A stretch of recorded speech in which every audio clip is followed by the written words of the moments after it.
Bonjour à tous, je suis Samantha Bailly et je suis ravie de vous retrouver pour une nouvelle vidéo. Aujourd'hui, nous allons parler de comment faire pour trouver le titre de son roman. Trouver un titre, pour certains, c'est une évidence, pour d'autres, un casse-tête total. Dans mon cas, je suis absolument incapable d'écrire et de commencer une histoire sans avoir trouvé le titre. J'ai toujours besoin en fait de savoir exactement comment je vais intituler mon histoire pour la démarrer.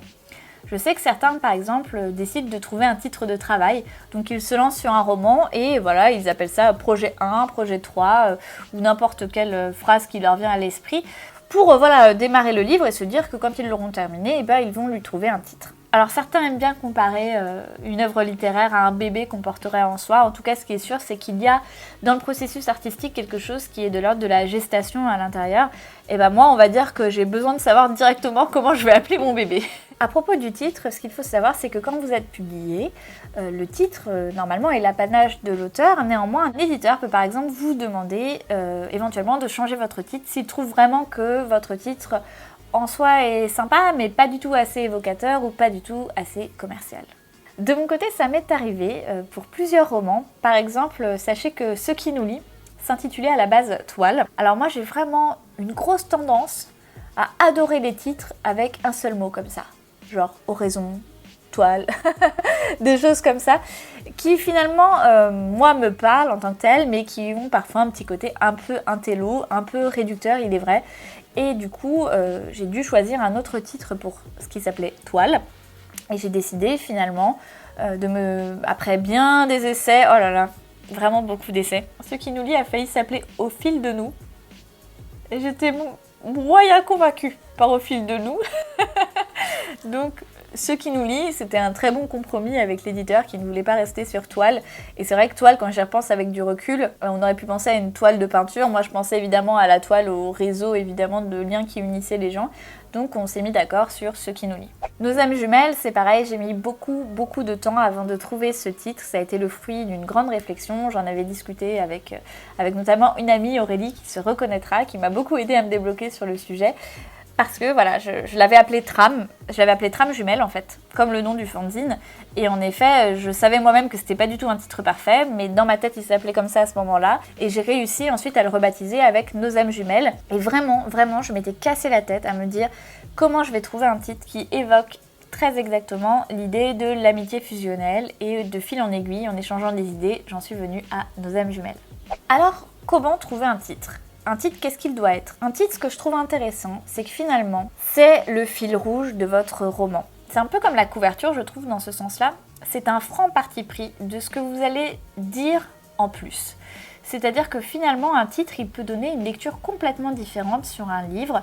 Il va aimanter en fait l'attention du lecteur sur un certain nombre de thématiques ou de personnages. Puisqu'évidemment, quand le lecteur commence un livre, il va se demander pourquoi ça s'appelle comme ça. Et le pourquoi ça s'appelle comme ça, cette réponse, c'est vous, auteur, qui l'a donné en choisissant en effet de mettre en exergue quelque chose de particulier qui vous tient à cœur. C'est très difficile d'arriver à nommer une œuvre, de la résumer en fait. Il faut faire tenir tout le sens, tout ce que vous avez apporté, tout ce que vous avez exploré en quelques mots, ce qui est quand même extrêmement difficile. Je crois que comme les couvertures, il n'y a pas de science exacte du titre. Par exemple, de Catherine Pancol, La valse lente des tortues. Personnellement, c'est pas du tout un titre que j'aurais trouvé évocateur ou vendeur pour ma part. Et ça n'a pas empêché qu'ils s'en vendent des milliers et des centaines de milliers d'exemplaires. Pour s'amuser un peu, je vais vous citer les titres des livres qui sont actuellement dans les meilleures ventes de Livre Hebdo. L'amie prodigieuse, Un appartement à Paris, La vie secrète des arbres, En voiture Simone, Le grand marin, Dans une coque de noix. Maintenant, désolée, je suis attendue. Alors voilà, vous pouvez juger si vous trouvez ces titres bons ou non, s'ils vous évoquent quelque chose, mais en tout cas ça veut dire qu'à un moment donné, ils ont réussi à attiser une curiosité et à capter l'attention. Parce qu'en effet, le titre, il doit vous parler à vous, auteur, c'est complètement normal. Mais il ne faut pas oublier aussi que, a priori, si vous êtes là en train de publier un livre, vous avez envie quand même que des lecteurs vous découvrent. Et donc, dans ce cas-là, c'est important de parvenir à trouver le titre qui, à la fois, corresponde exactement à ce que vous souhaitez vous transmettre de votre livre et en même temps, qui ne soit pas complètement opaque pour le lecteur. Néanmoins, je dis ça, mais on peut aussi constater qu'il y a des titres très mystérieux, très simples, voilà, avec seulement un seul mot qui fonctionnent aussi très bien. Alors, quelles sont les astuces ou les petits conseils pour choisir un titre? Alors en effet, je crois qu'un titre, ça se cherche et ça se trouve. C'est-à-dire que si vous hésitez longtemps, si vous trouvez que ça sonne pas tout à fait bien, ça veut sans doute dire que vous êtes un petit peu à côté de la plaque ou en tout cas que vous n'avez pas encore réussi à trouver le titre, celui qui aura un certain impact, celui qui correspondra. Un titre, ça prend du temps. Donc prenez le temps vraiment de laisser le roman faire son chemin, de réfléchir aux thématiques que vous abordez, à ce que vous avez vraiment envie de dire, à ce sur quoi vous voulez attirer l'attention. Vous pouvez avoir votre ligne directrice à la base quand vous commencez à écrire, mais vous pouvez en découvrir des lignes directrices autres que celles que vous avez imaginées en cours d'écriture. Et peut-être que dans ce cas-là, votre titre va être complètement différent de ce que vous avez imaginé à la base. N'hésitez pas à en parler. En fait, moi, c'est vraiment le conseil que je pourrais vous donner.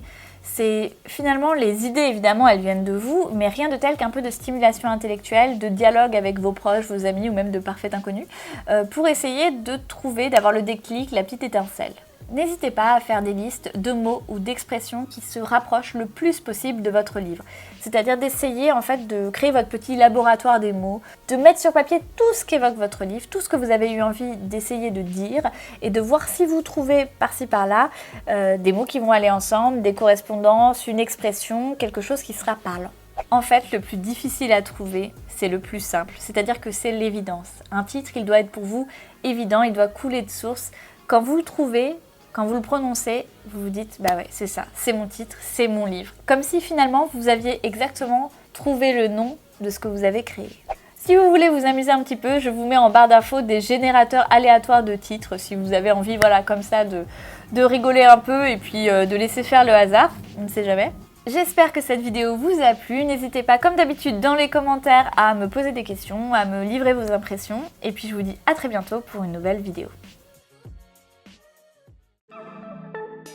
Bonjour, donc du coup je m'appelle Lionel Davoust. Dans la vie je fais plein de trucs, mais principalement j'écris des bouquins. À la base je n'ai rien à voir avec les bouquins. En gros je suis ingénieur agronome spécialisé biologie marine. Je continue à faire un peu moins maintenant parce qu'on peut pas tout faire, mais de la traduction littéraire. De l'anglais vers le français, là aussi dans la littérature de l'imaginaire, science-fiction, fantasy, fantastique. Je m'appelle Mélanie Fazi. J'ai deux casquettes différentes qui sont d'un côté traductrice et d'un autre côté auteur. Je gagne ma vie vraiment en tant que traductrice, c'est mon métier à temps plein, et je publie en parallèle, plutôt des nouvelles fantastiques on va dire.